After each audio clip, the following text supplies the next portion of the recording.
Personnel and Animal Welfare Committee. We're going to start with public comment. First, Wayne Spindler.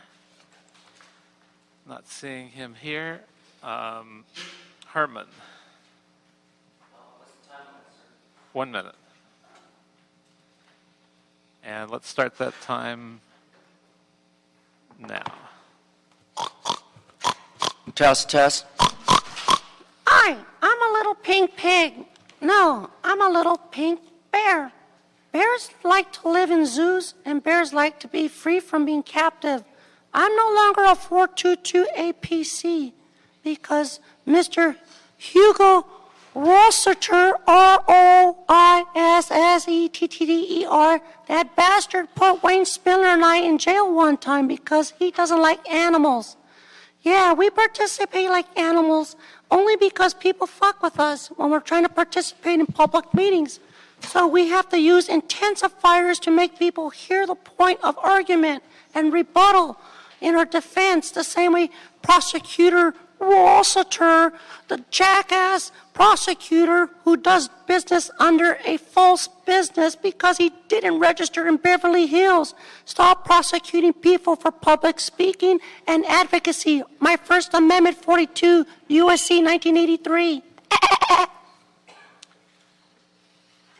Thank you. And that is everyone we have for public comment. So public comment is closed.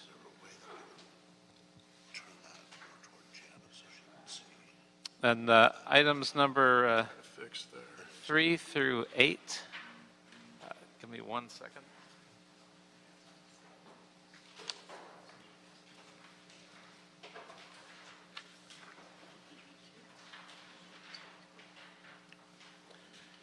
Okay, so I'm going to ask that items 3 through 8 be continued, and also items 10 through 15 to be continued, all to a date uncertain. And I'm going to ask that the respective departments who were asked to respond to these items report directly to my office on the status of the requested reports, when they'll be completed and submitted to the council for consideration. So those will be continued without objection. Item number 1. Item number 1, motion, Koretz-Cedillo, relative to instructing the city administrative officer to report in regard to the activities of the city health plan administrators in connection with dependent eligibility verification and feasibility of including future bargaining instructions for the implementation of a dependent eligibility verification program for the Los Angeles Police Relief Association, Los Angeles Fire Relief Association, United Firefighters of Los Angeles City, Police Protective League, Los Angeles City Employees Retirement System, Los Angeles Department of Water and Power health plans for retired and active employees, including International Brotherhood of Electrical Worker administrative health plans. And do we have representatives from personnel and CAO to give a report on this?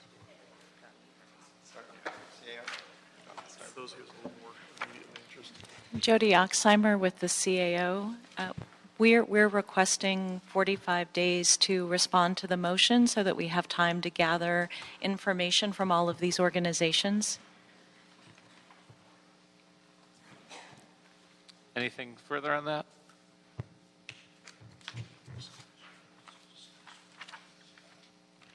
Yeah, I wonder if you could give us an overview of what the item's about. Sure. Where we are right now. My name is Steven Montagna. I'm the chief over the Personnel Department's Employee Benefits Division.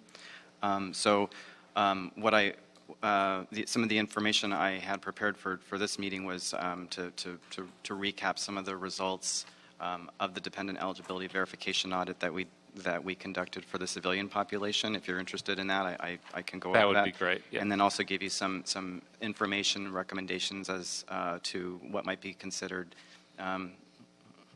best practices and things that we learned out of the process. Is that perfect? Yes. Okay. Thank you.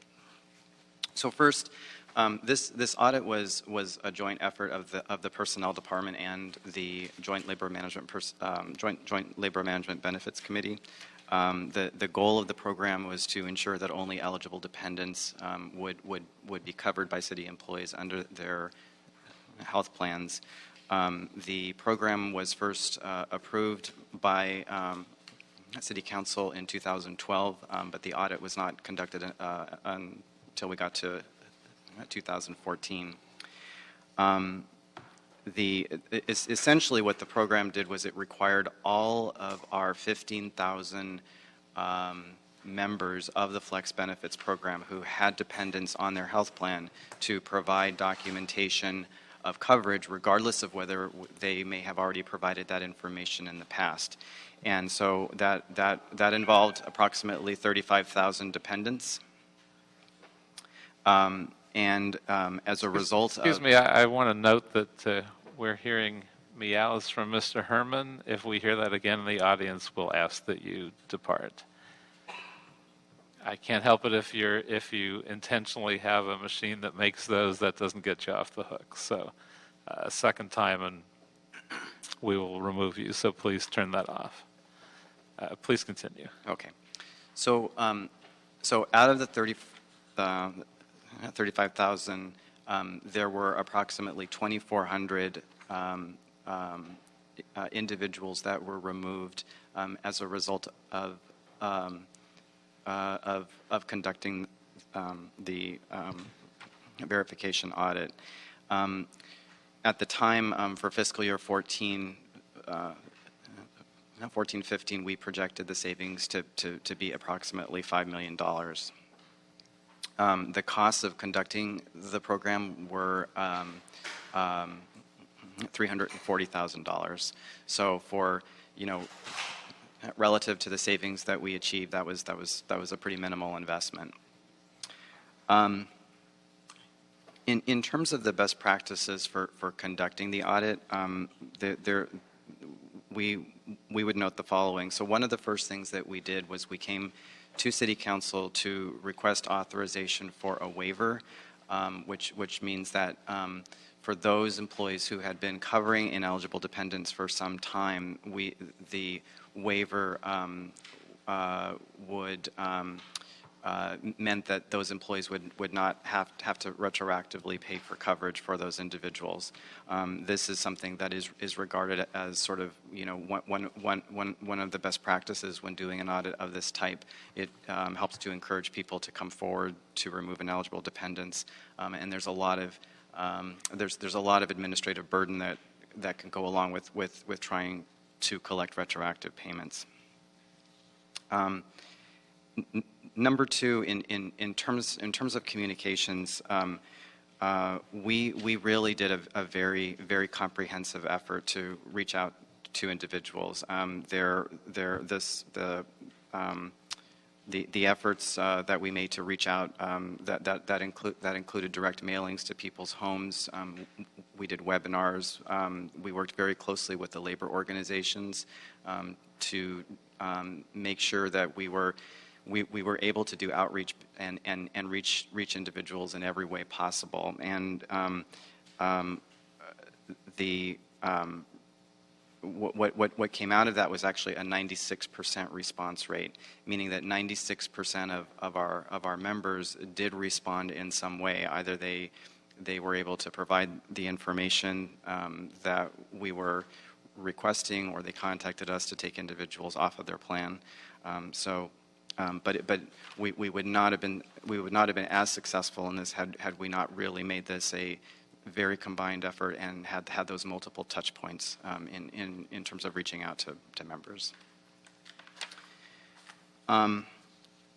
Next, in terms of a recommended best practice, we would recommend using some type of external resource to conduct the audit.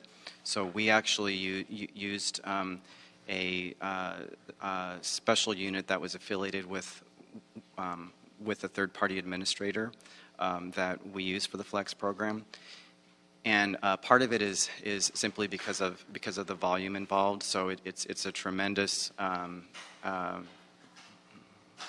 record-keeping burden to be managing and sort of to be able to record all of the information that's going to be coming back from employees. And then they also had a call center so that they could help individuals. People had many questions about the process, and so having that external resource is very important. It also helps to assure that the process is administered in a very neutral way. The other thing, and this is sort of a lesson learned as well, is that we recognized really as we got into the process that we needed to make sure that there was some flexibility in the appeal process as well as the documentation process. So what we discovered as we got into it is that there was a really wide range of some very, very unusual situations in which people had challenges getting documentation. It was not as neat and clean for everybody as one might imagine. So what we came back to, the principle was that we were not running some type of we were not trying to run some type of bureaucratic process where if you weren't able to exactly meet a deadline, that meant you were not able to carry the dependent. What we were looking for was the true mission was to ensure that only eligible dependents were actually covered. And so if we had to have some flexibility to get the documentation or to look at different ways of the member being able to document the coverage, that we wanted to be as responsive and flexible as possible. And I think that's a good thing. I know at one point when the state was facing some financial difficulties, they actually imposed a documentation process upon the homeless and other people that were subsidized and struggling, with the intention of dropping off about 25% of qualified people, knowing that they couldn't meet the deadlines and exactly what you're talking about. So Right. I'm glad to hear we did that in a humane process, because we didn't want to drop anybody that was qualified.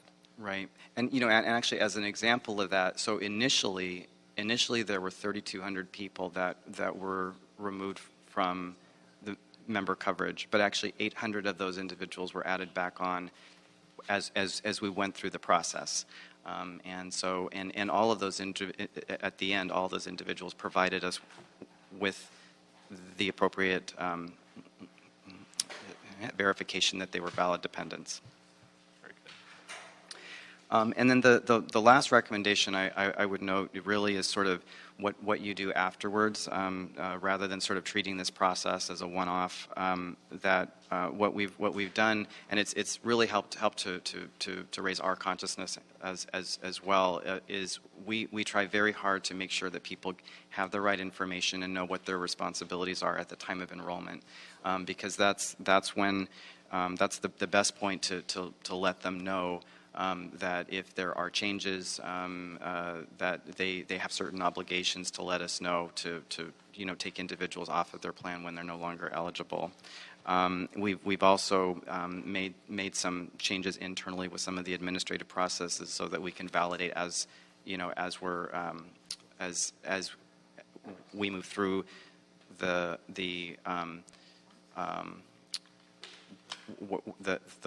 points at which people would be adding new dependents to their plans. With that, I'll just mention, we're very happy to be used as a resource in this process. Once we concluded our process, because it was so successful, we have been contacted by some outside agencies that wanted to learn about it. So certainly, if this is something that we're looking at where we would be doing this more within the city, we'd be happy to help. Okay, and as far as other entities that are not in the program that you've done that are going to be addressed in the 45-day report, I wonder if you could give us a few examples so the public will know who's not already covered by this. Sorry. The Los Angeles Police Relief Association, Fire Relief Association, United Firefighters of Los Angeles City, UFLAC, Police Protective League, Dental Plan, Los Angeles City Employees Retirement System, Los Angeles Department of Water and Power health plans for retired and active employees, including International Brotherhood of Electrical Worker Administered Health Plans. I have to say, having heard Mr. Montagna's presentation, I think I spoke a little too soon, and I don't think 45 days is going to be enough. So I'd like to ask for a little more time. So what do you think is appropriate? 60 days, 90 days? 90 would be better. And we'll work closely with Mr. Montagna and his office with their lessons learned. Well, this is a great job. It's exactly what we had hoped would come of this, and probably better. So I congratulate you and the department for a job well done, and hopefully we'll save some more when we do this process with the groups that are not included currently. So with that, Mr. Rue, there's only one thing I have to do first, which is we have a speaker card from Mr. Herman. You'll have 1 minute. And before you start, I do want to note that Mr. Spindler arrived here snorting and disrupting the meeting, and any other disruptions will result in his immediate removal. Are we talking about animals again? Because people who create bureaucratic practice of bullshit. Just for the record, we're not talking about animals here, off the but topic. I'm talking to you, Mr. Koretz, about the administration process just talked about for the last 10 minutes by this gentleman with these irregularities. Don't you turn that goddamn phone off. I'm speaking like you told me, or get the fuck out, right? Equal access, motherfucker. That's right. I'm a little bear, but I can kick ass, see? I can speak back. Process. It's called a process. You're off the topic again. Okay. I won't warn you a third We're talking about time. the employees' retirement system, and it impacts these people for their retirement. Look at the problems you create with the Los Angeles Police Association. Look what the problems you create with the fire department. Look what the problems you create with the people of Los Angeles. Homelessness. Such criticisms of bitch 54950.4.c, and I will criticize you to the fullest of the extent of the law. 42 USC 1983. Thank you, Mr. Herman. That closes public comment, and we will move this item forward and approve it without objection. Item number 2. Item number 2, Library Department report relative to the exemption of 150 administrative clerk positions from the civil service pursuant to Charter Section 1001D3.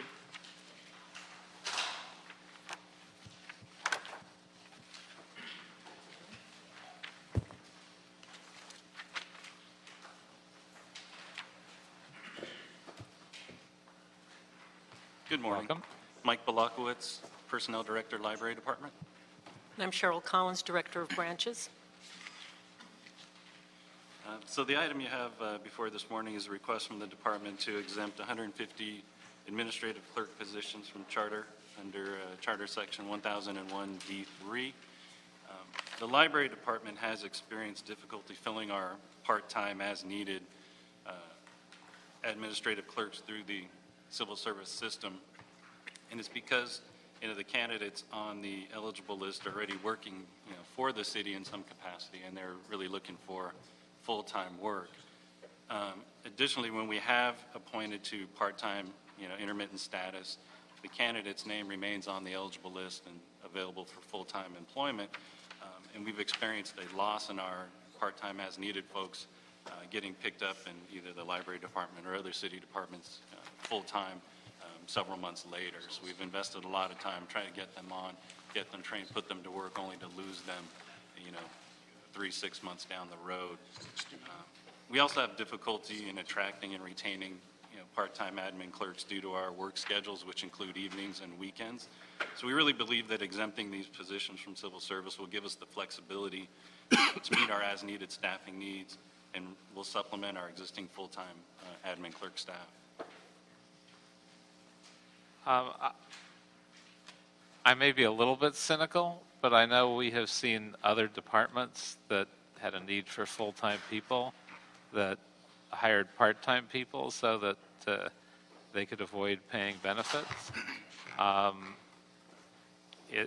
Is there any piece of that being done here? No, absolutely not. We are almost fully maxed out at our full-time administrative clerk position authority.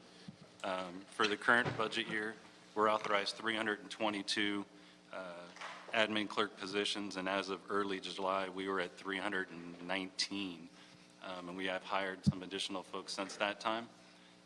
So really, this is truly to meet, our part-time hiring needs. It's not to circumvent paying benefits or anything like that. And how common is it for individuals hired in these positions to seek a civil service full-time position? To give you an example, we had our last part-time intermediate cert. This took place over the course of about 2.5 months. The personnel department provided us with 204 names. Of that large candidate pool, 204, only 45 individuals made themselves available to interview. And of those 45 that we interviewed, we were able to appoint 23, 12 declined job offers, another 2 didn't report for training, so they were let go, and then 8 individuals were non-selected. So of the 23 part-time admin clerks that were appointed, only 3 of them currently still work for us in that intermittent capacity. The remaining 20 moved on to either full-time or half-time employment, either with the library department or some other department, and that did happen relatively quickly to us making the appointment. Any other questions, comments? And I should note for the record that Mr. Harris Dawson has joined us, so we now have a full complement of members. Thank you, Mr. Chair. I just had a quick question. In the report, it says that, and actually this is probably for, I don't know if Wendy's here or someone from personnel. Oh, okay, great. The report says that this approval will not have an impact on the number of exemptions that the charter and the city ordinance allows. For the city council and the mayor on the management that's provided, I think, what's the cap again? Or Yeah, well, there's 150 and then the additional 50, so 200, but this is a different charter section. The as-needed exempt do not in any way impact that number, this group. so this is a separate clause. Separate clause of the charter, correct. Do we have other departments that? I mean, do we have how big is this other separate clause? It's a pretty commonly used. If you look at the Civil Service Commission, because they are part-time as needed, it's used by a lot of departments, but it does not. There is no cap. There's no numerical cap on that number, the as needed. So, I'm just trying to learn this. So, what then shouldn't all departments try to get exemptions on the secondary clause, on this clause, instead of the? Well, but the difference is that these have to be half-time. These are part-time, so you could not exempt someone on this basis as a full-time employee. The 150 to 200 are full-time exempt positions. And these are, as an example, library is a classic sort of example, which is they're working evenings, weekends. A lot of our summer seasonal work are exempted under this section because they're frequently part-timers. So when it's part-time, does it have to be 50% and below, or does it matter? Could it be 75% time, 80% time? What defines part-time? It depends on the total number of hours. So it will not go over typically 1,040 hours. Month? Per year. Per year? Yeah. So it would be a maximum of a half-time. Oh, okay. Thank you. Any other questions? I have a couple more, actually. So why do as-needed positions need to be exempted from civil service? Well, we're looking to hire outside of the current existing eligible list. So in order for us to do so, we have to request the exemption that we can go out and do our own recruitment and hiring from the communities, not folks that have come in, been tested by the personnel department, certified and placed on an eligible list. And why couldn't you do that, though? Because to my knowledge, the charter requires us to get the exemption in order to hire outside of the civil service system for our part-time as-needed work. So Why, I don't entirely understand, why couldn't you work with the personnel department to get a certified as-needed list through the civil service process? Well, prior to the most recent administration of the existing administrative clerk list, we did reach out to the personnel department. We had multiple discussions with with their examining analyst and tried to explain to them, our needs and how we do rely on the part-time as-needed folks. At the end of the discussion, the decision was made, personnel, not to change the requirements of the current existing admin clerk, which is current employment with the City of Los Angeles, which kind of shut the door to, the general populace, which is what we're really looking to target with this effort. During that time, there was no discussion about administering a separate part-time as-needed list, and really it's probably something that's better addressed by the personnel department, because that would require additional resources on their end. Okay, I'm going to ask that we hear from members of the public. We have a few speaker cards, so everyone will have 1 minute, beginning with Mr. Herman. We're on item number 2. Thank you for correcting the public on that. So in results of item 2, as you heard, most interest is not around public transparency, because there's a few speakers that came in and wished to speak and be heard.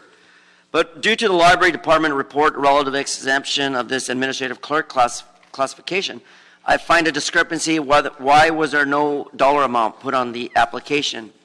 And besides that, why were not the commissioners like Susan, Nancy, or Gabriel, Janine, and Jonathan not here to conduct on behalf of the public's interest the business under section of the Charter 1001D3? Besides, Mr. Roo brought up a good point. Where the fuck is a report on the impact statement based on the city charter? Let's just get to the point. Where is the clarification based on city charter? Mr. Speaker, I wave back the last 3 fucking seconds. Thank you. Thank you. Alice Goff, to be followed by Teresa Sanchez.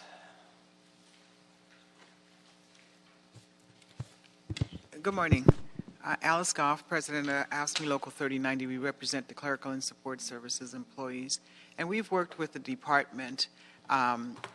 It really is their model of staffing, and quite honestly, ever since I've been, representing, I've not quite understood, but it works for them. I guess in order to really have the staffing level, their staffing would have to be so high to staff all of the branches and to take in all of the various times off. And so they rely heavily on substitutes to fill in for vacations, jury duty, extended sickness, that kind of stuff. And there was a time when people wanted part-time employment, and so there wasn't really a problem with having a substantive sublist. Now it just seems that no one is there available for those kinds of hours, and so it's really become a challenge, and it impacts our members there in the branch and the ability Thank to you. deliver. And I don't want to cut you off, but we have to keep everybody at around a minute. So. Good morning, Teresa But don't Sanchez. go away. Sorry? Good morning, Teresa Sanchez, AFSCME District Council 36. The Librarians Guild asked me also to come by this morning and let you know that they do support this, even though, of course, we don't like part-time as-needed work, but because of the unique requirements of the library department, the extended hours are open from 8 to 10, Monday through Friday, and they're open Saturdays, and I think we have 7 branches that are open on Sundays. So the library department has a unique staffing array that depends on this substitute list. They also have it for librarians. That's a different, problem. But we do believe that there's a chronic understaffing in the department, and the sublist is needed to solve that problem. And so neither of you think that there's a practical way to do this through civil service, that this is the most viable process? I wouldn't say it's not possible or practical. We just haven't been able to come up with an adequate solution so far. I would certainly support exploring it more in the future. Okay. And we have one more speaker listed as dummy. I'm not sure if that's a puppet or the actual speaker. It's me! No, it's you. Go ahead, talk. We only have a minute. Okay, so this thing, as a pig, I understand that you have no union contract with these exempt workers. There is no guarantee that if they get fired, they have civil service protection. Is that correct? Yes, that is correct. So when they are not needed, like me, they go to the slaughterhouse and become administrative bacon. And that's why we have to oppose these things. Collective bargaining is a civil right under California law and 42 U.S.C. 1983. These exempt positions are nothing but bullshit and a ruse to get around collective union bargaining. These people need a union representative. I nominate Marquise Harris-Dawson. Thank you. Thank you. Well, I'm going to recommend that we move this forward, but that we also direct the Personnel Department to explore a possible civil service element to this in the future. It doesn't sound like, as a practical matter, we could do that in time for this process now, but I'm not sure that at least some of these positions couldn't be civil service. So let's explore that in the future. Thank you. So we will move this item without objection. Okay, so that item has passed. Also, because of the time constraints, I would recommend that we put item 9 on consent calendar and pass that on consent without objection, and move to item 16. Which item, sir? Or move to 16? 16. Sorry. Right here, you there? No, we're moving 9, but we're now hearing item 16. Item 16, Department of Animal Services report in response to motion, Buscaino-Corretz, relative to the Coyote Management Program.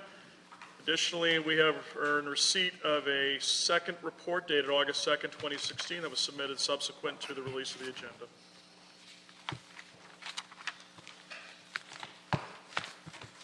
Good morning.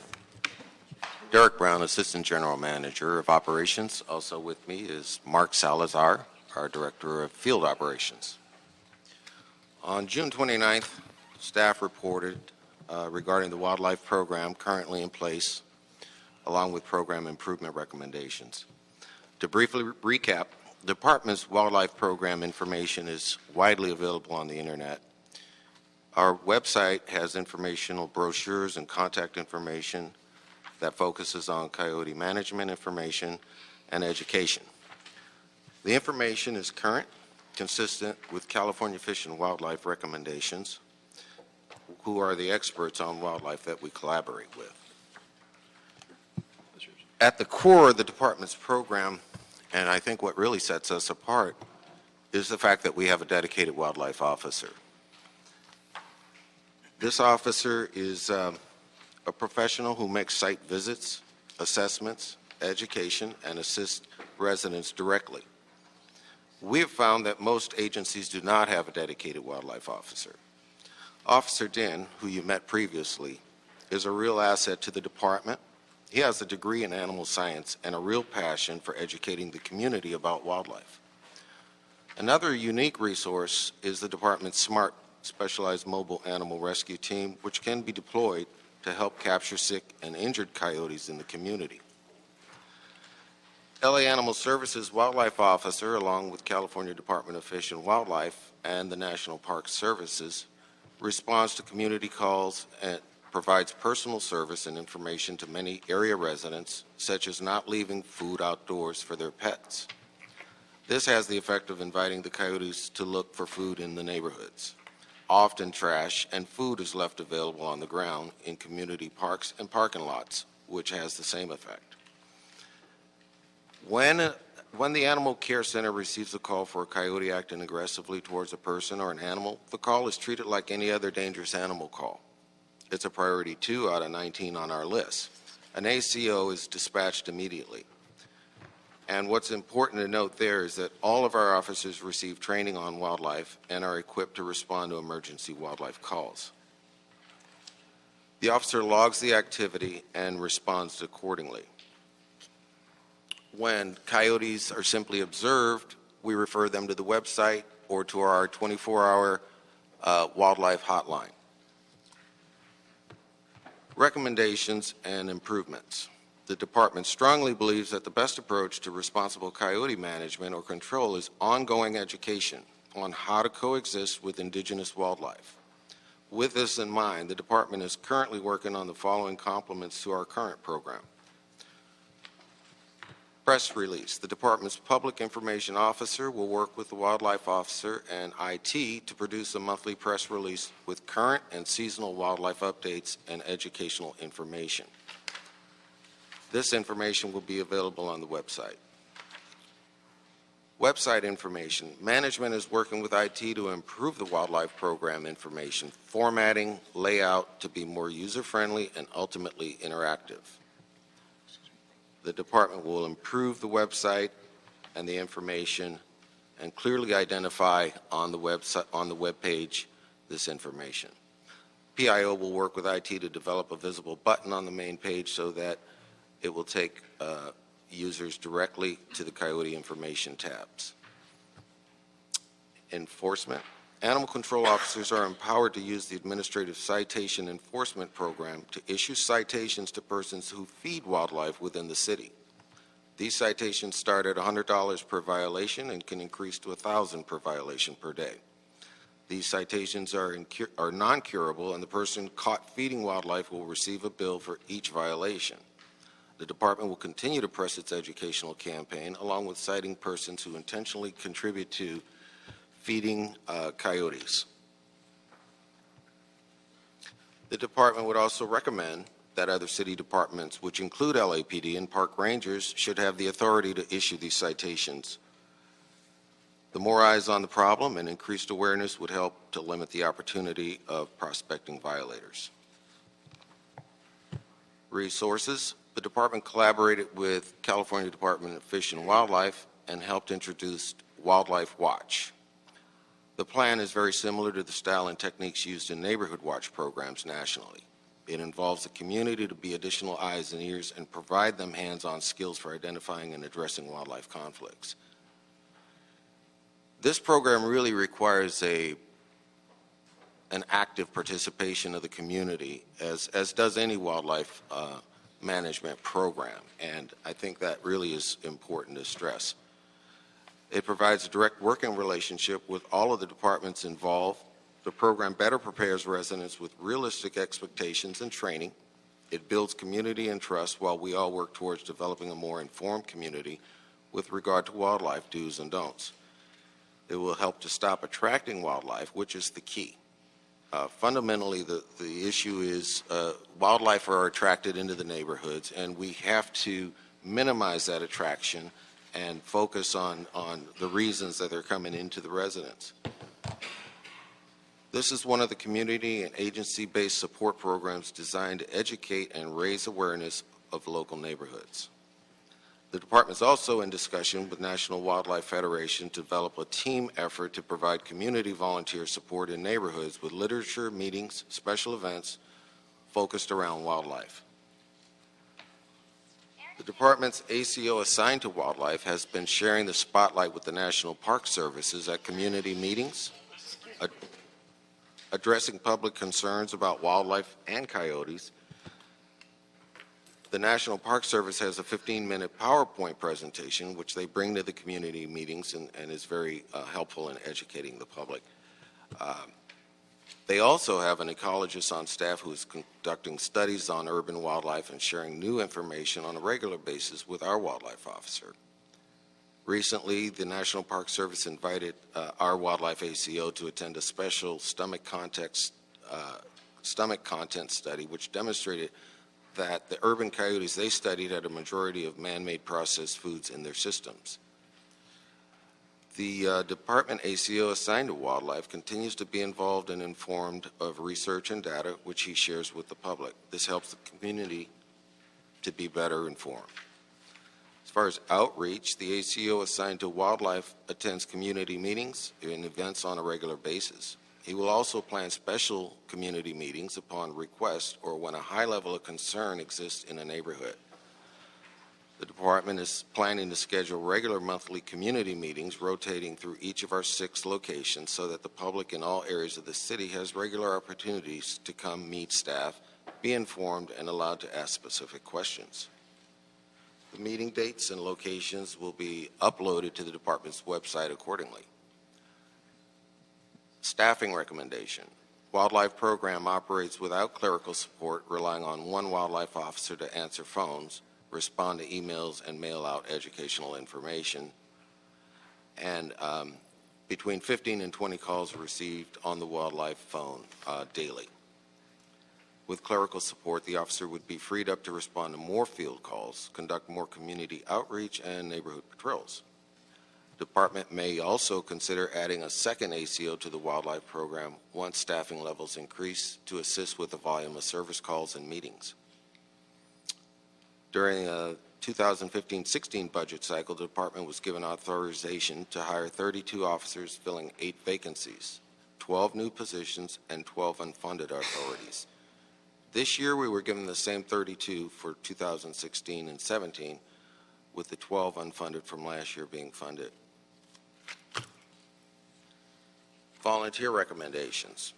The department is also exploring the opportunity to have volunteers assist the ACO assigned a wildlife officer with receiving inquiries and calls from the public and returning calls and emails.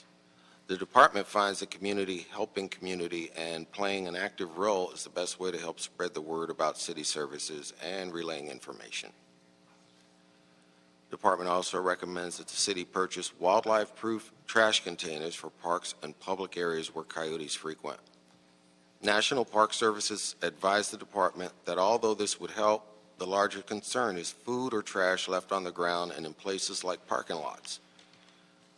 And in the report, you can see a sample of this wildlife-proof trash can, which is a very important recommendation. And we're available for any questions. Before we ask you some follow-up questions, we have the maker of the original motion, Councilmember Buscaino, present, so I think we'd like to hear from him first. But thank you for that excellent report. Thank you, Mr. Chairman and committee members. Thank you to the Department of Animal Services for their comprehensive report, and our General Manager, Brenda Burnett, for her leadership on this issue that has really impacted my community, specifically in San Pedro and some other parts of the city of Los Angeles. And the reason why I asked for a report on the city's coyote management program, because I have personally have witnessed and had encounters with coyotes myself, and found about a year and a half ago a skinned cat in my backyard. Most recently, my neighbor's dog was bit by a coyote. I had a coyote on my neighbor's roof lurking into my backyard. A little concerned about being a dog owner myself. I have a small pug, a little Rocco. And I witnessed firsthand a coyote pup that was rescued by our one of our own animal services employees. So the purpose of this motion was in response to a lot of concerns from my residents in my district, including my own neighborhood of coastal San Pedro, who have recently experienced a large increase of coyote sightings and pet attacks in our neighborhoods. And I, in the report, I'm encouraged by the Animal Services recommendations of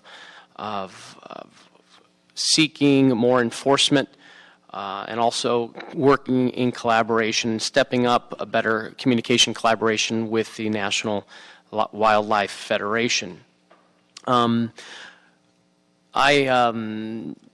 Following my encounter with the coyotes and while waiting for the Animal Services to write the report, I did my own research, colleagues. I wanted to know the risk, what the risk of having coyotes in the neighborhood was to me and my family. And for my research, and I'm going to actually hand out, if I can ask Dennis to hand out a report on the deadliest animal attacks.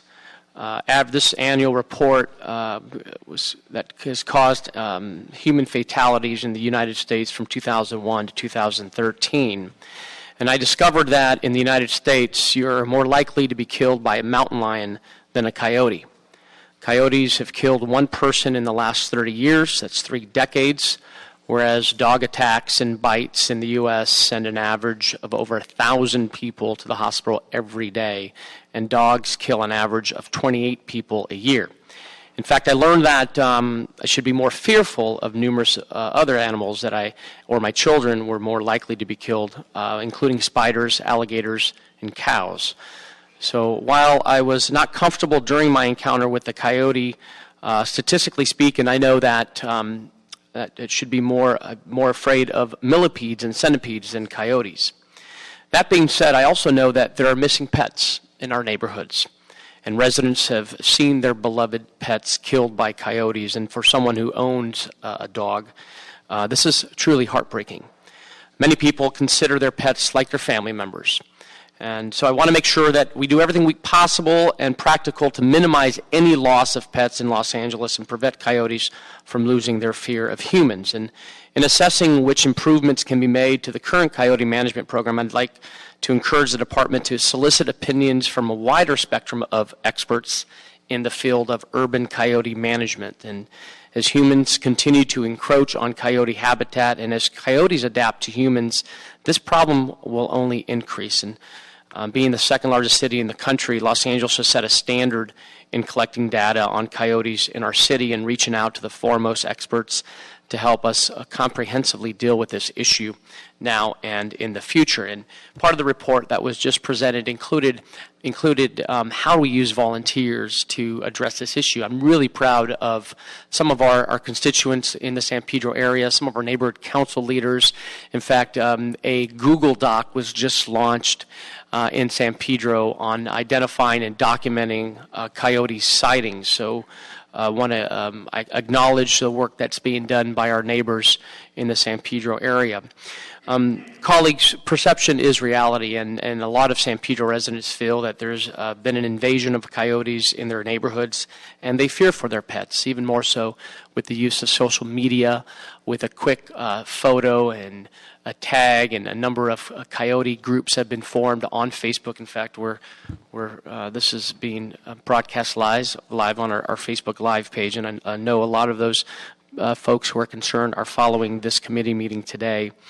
And finally, I too fear for my dog, Rocco, my little pug, who just last weekend, my wife and I were debating on whether or not we should leave him in the yard or keep him in his kennel inside. And the coyote I came face to face with was perched on my neighbor's roof with the bird's eye view of my yard, and this is why it continues to be concerning. And I saw how easy it was for a coyote to gain access to my yard and my dog. So many residents share the same concern, and I just want to make sure that we have a comprehensive approach to this problem as we continue to deal with this issue, not only in San Pedro, but other parts of the city. So, Mr. Chairman, thank you so much for hearing this item, and to the Department of Animal Services for providing their input and their comprehensive report on looking at next steps, including the enforcement piece on ensuring that our residents don't feed wildlife that encourages coyotes to come into our neighborhoods. Thank you very much. Well, thank you, and thank you for bringing greater focus on this. Certainly an issue that we have a lot of difficulty with in the hills in my district. I even always keep an air horn in my car just in case. 'Cause that's one of the better ways to deal with them, is to try and frighten them off with loud noises. I think before we ask any questions of staff, I'm also going to try to hear from the public, because we have a number of speakers in a very short period of time. I'm not even sure whether I can afford to give people a minute. I guess we probably need to do that. I've never heard anyone do less. So let's give each speaker a minute, but we're going to go a little over regardless. Paul Dorico, to be followed by, let's see who we have here. To be followed by Mr. Herman and Tony Martinovich. Morning. Thank you. Ready to go? Yeah. Please. Coyotes is a long-standing issue that our city has had for years and years and years. I'm struck the fact that we have to have a commission hearing to talk about how we're going to handle an issue that we've had for years and years. This has been discussed before. We let go of one of the best wildlife officers, Greg Randall, who handled these issues for our city.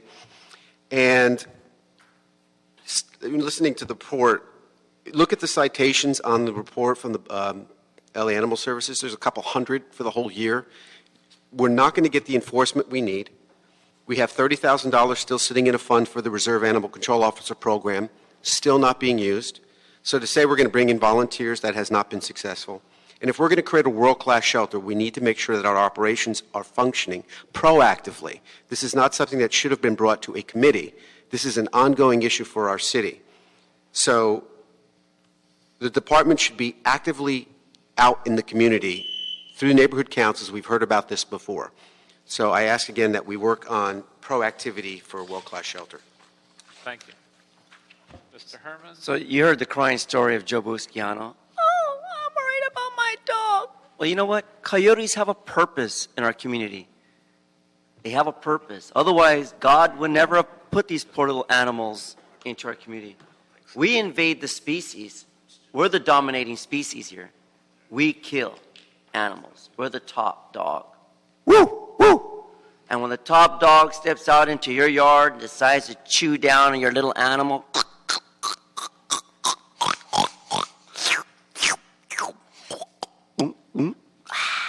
nice little meal.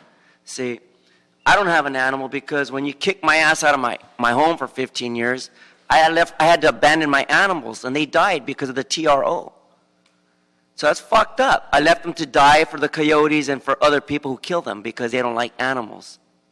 How do you think I feel about my little cats? Meow, meow, meow. So Trump on it, man. Thank you, Mr. Herman. Tony Martinovich, to be followed by Mark Steinberg. Hello, I'm a native of, and I live in San Pedro, and while I would like the coyotes off of my street, I'm not in favor of mass killings or torture traps for the coyotes.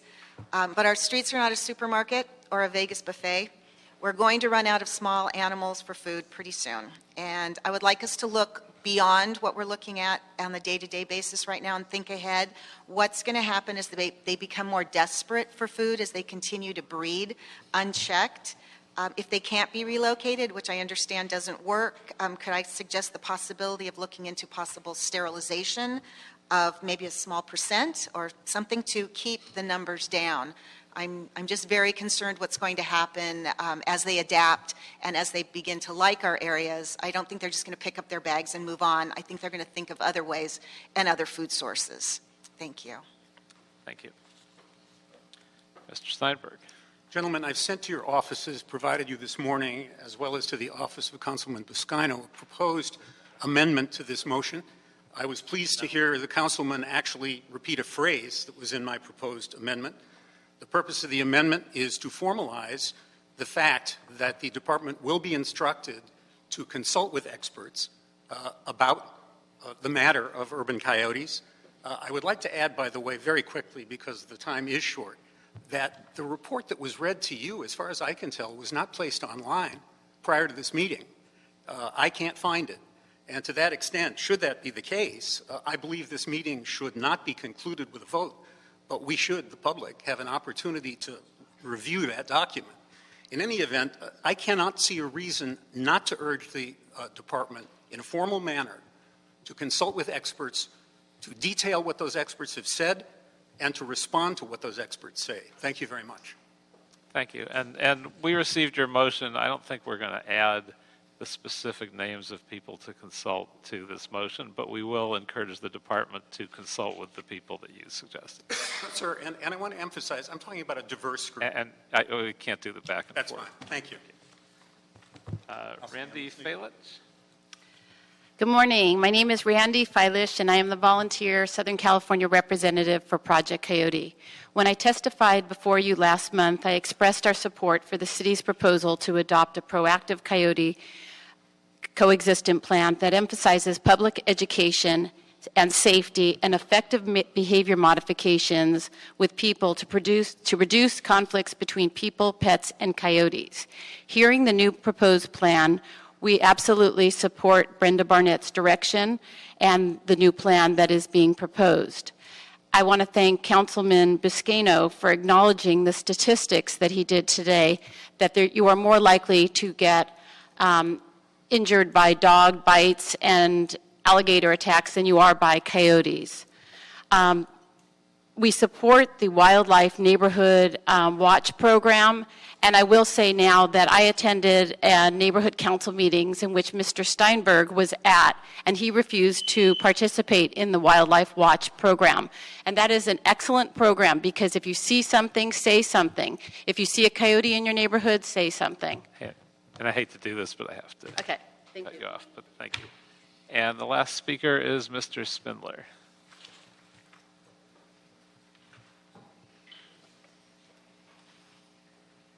Thank you.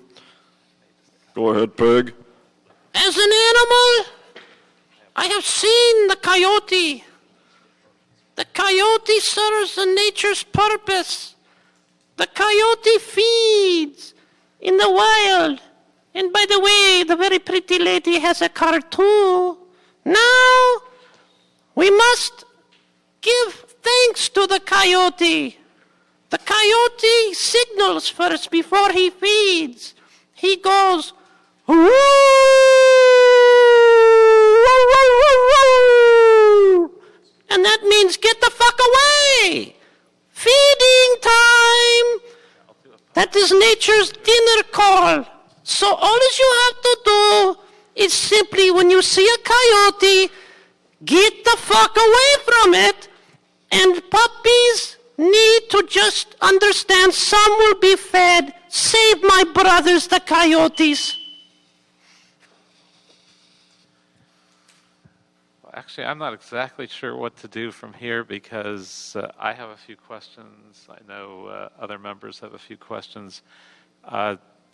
Do we know how time sensitive this is? I'm asking staff, do we know how time sensitive this is? If we continue it to our next meeting and ask the questions we need to ask, will we cause any great headaches for the program? Okay. We have one more speaker card. Now, I have a speaker from Lee Wyman. Are you Lee Wyman? That's me. Okay. It's listed as public comment, so I assume you intended to speak at this item, so I'll hear you now. I'm here on behalf of the National Wildlife Federation. We've been working with the city of Los Angeles, and we believe that coyotes are an integral part of a healthy ecosystem, even in an urban setting. And we have been working with the city of LA and other partners to develop educational and outreach programs aimed at reducing coyote conflicts with humans, but also with other animals, including pets. But we support the efforts of the city and other groups like Project Coyote, and we urge the council to support these efforts and steer away from any lethal actions towards the species. Thank you. Thank you. And it does seem like we're not talking about exterminating coyotes in any of these solutions, which I think is a positive. It's just a question of how we can proactively deal with this using the best practices that are out there. So I'm going to ask that we continue this item until our next meeting so that we have the opportunity to ask questions. On number 17, I apologize for the folks that are here and have given us speaker cards. I don't think we have time to do a full hearing, but I will ask the department if the appropriate people are here to give us a 1 or 2 minute update, just because we are in the middle of summer and we don't want to ignore this for a couple weeks while animals are in hot conditions. So you could give your report. Maybe we take a question or two and then continue this item as well. We'll be happy to oblige that. Good morning again, council members. Mark Salazar, Director of Field Operations, and with me again is Derek Brown, our Assistant General Manager over Operations. Our partners with Fleet Services were not able to be here this morning, so to be able to help maybe look at this at a future agenda would be a good opportunity for that too. A brief update is that I did meet with Fleet Services this last week. We do have 3 of the new 15 vehicles. The first of them will be in at the end of September. Those will be completely new types of animal control collection vehicles that will be metal compartments with air conditioning, and the vehicles will be able to run while the officers are away and be secure while the officers are away from the vehicles. In addition to that, Fleet Services is working very hard to get a delivery date for an additional 12 vehicles that will also have the same type of equipment on them as well. So we hope before not too long to have 15 air-conditioned new collection vehicles in fleet. Yeah, it's distressing that we're talking about getting 3 near the end of a hot summer, although we get heat waves in October, so at least that'll be a plus. Why were we not able to get enough of a jump on this that we actually had some of them for the summer? I'm sorry, sir, there was some noise. It seems like we took a long time before we actually got the process moving. Why weren't we able to get more of a jump on this, knowing this had been discussed for quite a while? I believe Fleet Services may have had some correspondence with your office regarding the process of how they order the vehicles. It's probably a question that's better for Fleet Services to answer in the process of how they actually fund and get the vehicles ordered. I do have a brief correspondence from them that I could read that was, I think, with your office, but I don't have another way to answer that for you.